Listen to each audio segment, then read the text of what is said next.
Hello చెప్పండి మిత్రమా, మీరు ఎక్కడి నుంచి మాట్లాడుతున్నారు? మీ సబ్జెక్ట్ ఏంటి? Sir Devarakonda sir, Nalgonda district Devarakonda sir. Okay sir నా పేరు రామ్ సింగ్ సార్, దేవరకొండ నుంచి. ఓకే. ఇది జీపీఓ ఫస్ట్ టైం ఎగ్జామ్ పెట్టింది సార్ వాళ్ళకు, పాత విఆర్ఓ విఆర్ఎల్కు. అవును. పెట్టేసి వన్ టైం వాళ్ళకు 3000 మెంబర్స్ పడుతుంది సార్. అవును. సెకండ్ టైం మళ్ళీ పడుతుంది. వాళ్ళు సెకండ్ టైం మళ్ళీ వాళ్ళు ఎగ్జామ్ పెడుతుంది చెప్తారు సార్. అవును అవును అవును. నోటిఫికేషన్ లో అయితే ఓన్లీ వన్ టైమే ఇచ్చారు. అవును, మళ్ళీ నోటిఫికేషన్ కనుక మళ్ళీ ఇస్తే ఖచ్చితంగా దాన్ని కోర్టులో సవాల్ చేద్దాం. అదే సార్, దాని గురించి కాల్ చేశాను సార్. ఖచ్చితంగా మళ్ళీ కనుక నోటిఫికేషన్ ఇచ్చి ఆల్రెడీ రాసిన వాళ్ళకు కూడా మళ్ళొకసారి అవకాశం కనుక ఉంటే ఖచ్చితంగా కోర్టులో కేసు పడుతుంది. మళ్ళీ వాళ్ళ ఇజ్జత్ కూడా పోతుంది, రెవెన్యూ డిపార్ట్మెంట్ ఇజ్జత్ కూడా పోతుంది. దానికి పొంగులేటి శ్రీనివాసరెడ్డి ఆడ తలబెట్టుకుంటూ చూసే ప్రయత్నం చేయాలా. పొంగులేటి అనే వ్యక్తికి ఆయన పొంగిపోతున్నాడు కానీ ఆయనకు నిరుద్యోగ వ్యవస్థ గురించి ఆయనకు అర్థం కావడం లేదు, రెవెన్యూ వ్యవస్థ మీద కూడా అవగాహన ఉందని చెప్పేసి నేను భావించడం లేదు. ఎందుకంటే 6 నెలల సంది కథలు పడతా ఉన్నాడు. ఇవాళ ఒక మాట అంటాడు, రేపు ఒక మాట అంటాడు, ఎల్లుండి ఒక మాట అంటాడు, ఇగొచ్చే అంటాడు, అగొచ్చే అంటాడు, ఇవాళ పోస్టులు ఇన్ని అంటాడు, రేపు అది అంటాడు. ఆయనకు డిపార్ట్మెంట్ వాళ్ళకి ఇవ్వాలా తెలియదు, నిరుద్యోగులకు ఇవ్వాలా తెలియని ఒక పరిస్థితులలో ఆయన అగమ్య గోచరంగా ఆయన వ్యవస్థ కొనసాగుతూ ఉంది. సార్ చిన్న విషయం ఏంటంటే వీళ్ళు ఒక్క విఆర్ఓ నుంచి 1,50,000 తీసుకుంటారు. ఒక్క విఆర్ఓ నుంచి 1,50,000 తీసుకున్నట్టు సార్, ఇచ్చేసి మొత్తం. అంటే దీని కరెక్ట్ ఇది వాస్తవ సమాచారం అనేది ఇది అంటే మాకు తెలిసినప్పుడు చెప్తుంది సార్. ఇది కొంచెం డీటెయిల్గా అనుకుంటే ఖచ్చితంగా దాని మీద మాట్లాడదాం. వాస్తవమే, ఎందుకంటే మనం ఒట్టినే గడ్డి కాల్సి మీద వేయడానికి అవకాశం లేదు. కాబట్టి వాస్తవంగా నిజంగా జరిగినక ఉంటే ఖచ్చితంగా మనం మాట్లాడదాం. అట్లా ఒట్టిన ఆరోపణలు చేయడం కాదు, నిజంగానే ఇది వసూల్లో నడుస్తున్నదా, నిజంగా మరి ఈ యొక్క సంఘాలు, రెవెన్యూ సంఘాలు అన్క్వాలిఫైడ్ వ్యక్తులతోని, సంబంధం లేని విఆర్ఓ నుంచి 10th క్లాస్ కూడా సరిగ్గా చదవని వ్యక్తులతోని ఇవాళ రేపు విఆర్ఓ ఇచ్చేస్తే వాళ్ళు ఏ విధంగా చేసే ప్రయత్నం చేస్తారని చెప్పేసి మనం క్వశ్చన్ చేస్తూ ఉన్న సందర్భం. ఎందుకంటే విఆర్ఓలు వాళ్ళు ఓన్లీ అటెండర్స్గా ఉన్నటువంటి సందర్భం. వాళ్ళు కేవలం నిజంగా వాళ్ళ క్వాలిఫికేషన్, డిగ్రీ క్వాలిఫికేషన్ ఉంటే ఇవ్వచ్చు, కానీ ఆడ క్వాలిఫికేషన్ లేకుండా ఏం లేకుండా సబ్జెక్టు లేని వాళ్ళని తీసుకొచ్చి ఈడ బడిదింగితే రాష్ట్రం ఆగం కావడం తప్ప ఇంకేముండదు కదా.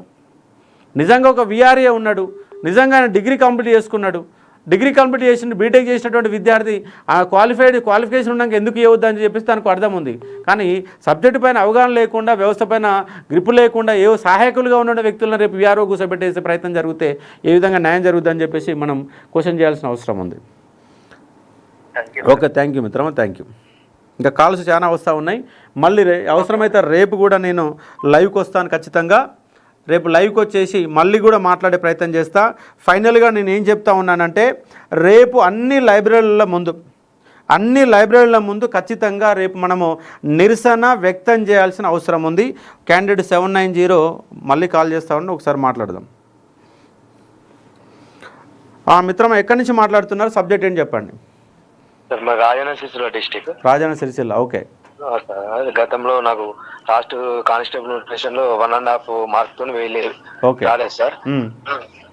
ఇది రాలేదు. వీళ్ళు అసెంబ్లీ ప్రకటించిన జాబ్ క్యాలెండర్ చూసి ఇప్పుడు 1 year అవుతుంది హైదరాబాద్ వచ్చి.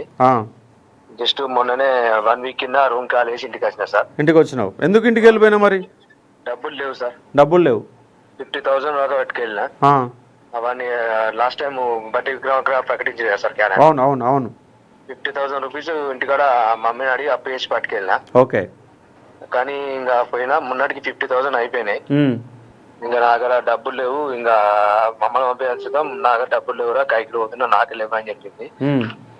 ఇంకా నాకు సుతం నమ్మకం లేదు సార్. ఎందుకంటే ఇక ఒకవేళ ఉంటే ఎట్లా రావచ్చు అని నేను ఇంటికి తిరిగి వచ్చిన సార్.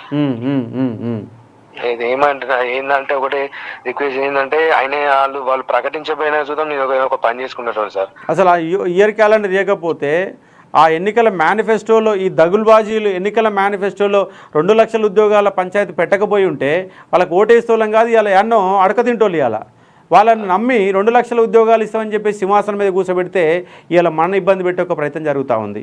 కాబట్టి వాళ్ళే దొంగల్లాగా మారి ఇవాళ ఇచ్చిన హామీలన్నీ కూడా పక్కదారి పడుతున్న సందర్భం కనబడతా ఉంది. కాబట్టి ఈ దొంగలని ఖచ్చితంగా దాని ఫలితాన్ని గ్యారంటీగా అనుభవిస్తారని స్పష్టంగా చెప్పదలుచుగా ఉన్నాను.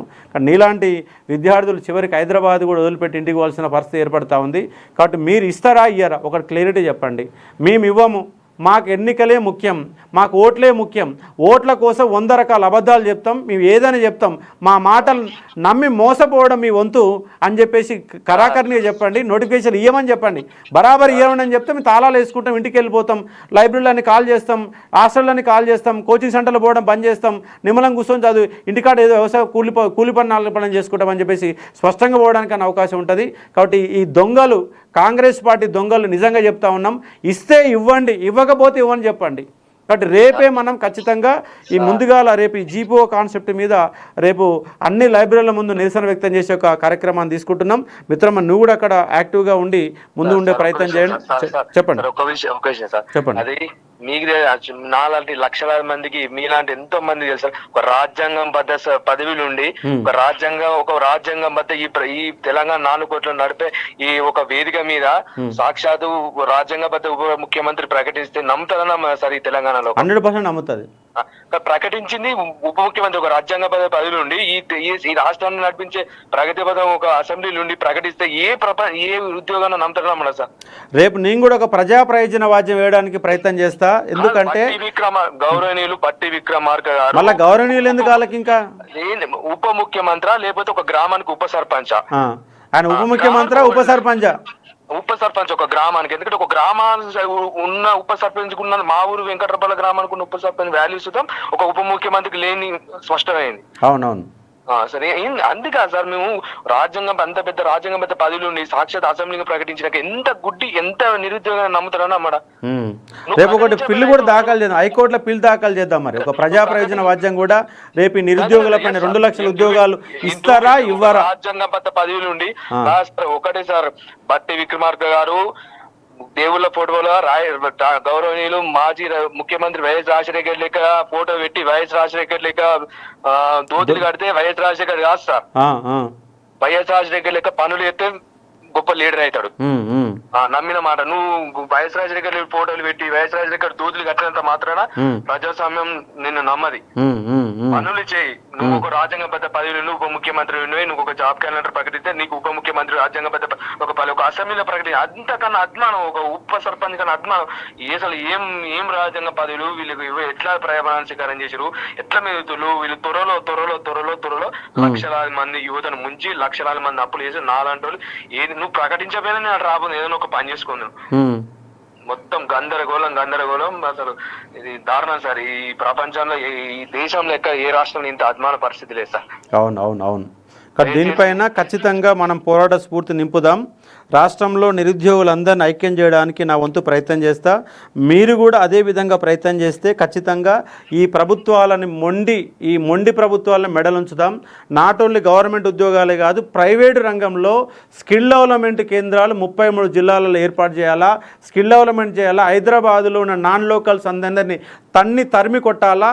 తెలంగాణ బిడ్డలకి ఉద్యోగాలు ఇవ్వాలన్నటువంటి ఒక నినాదాన్ని మనం ముందు తీసుకోబోతున్న. ఖచ్చితంగా ఆ హైదరాబాద్ని మొత్తం కబ్జా పెట్టారు ఈ పుండాకోర్లు. ఇప్పుడున్నటువంటి పాలకులు ఆంధ్రోళ్ళకి ఒత్తాసు పలుకుతూ వాళ్ళకే ఒత్తాసు పలికే విధంగా వ్యవహరిస్తున్న సందర్భం మనకు కనబడతా ఉంది.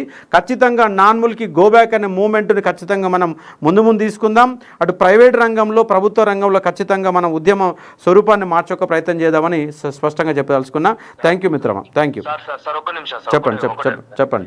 ఇప్పటికైనా దయచేసి గౌరవనీయులైన ముఖ్యమంత్రి గారు దయచేసి ఇప్పటికైనా ఇయ్యనని చెప్పి, లేకపోతే మేము ఇయ్యమని చెప్పండి. ఇప్పటికైనా దయచేసి ముంచిపోయింది. ఇప్పటికైనా మీడియా ముంగడికి వచ్చి మాతో కాదు మీకు ఈ నెలలో ఇయ్యం, మీకు ఇట్లా ఇయ్యమని ఇట్లానే ఇప్పుడు మేము ఏదో ఒక పని చూసుకుంటాం. అవును. త్వరలో అంటే మేము ఒక పని చూసుకోలేకపోతున్నాము, ఈ చదవలేకపోతున్నాం. మీరు ఏదైనా ఒక క్లారిటీ మీ ఇయ్యమని చెప్పారు, ఓకే ఊకుంటాం. మేమే పని చేసుకుంటాం. మీకు ఏ సందర్భం ఎక్కడ ఏం చేయనో అది చేస్తాం మేము. ఖచ్చితంగా అది చెప్పలేదు ఇది చెప్పలేదు. త్వరలో అంటే ఏంది సార్? త్వరలో అంటే 4.5 సంవత్సరాలు గడిచినాక నా త్వరలో అట్లుంది సార్ పరిస్థితి. నాదైతే చాలా దారుణంగా ఉంది సార్.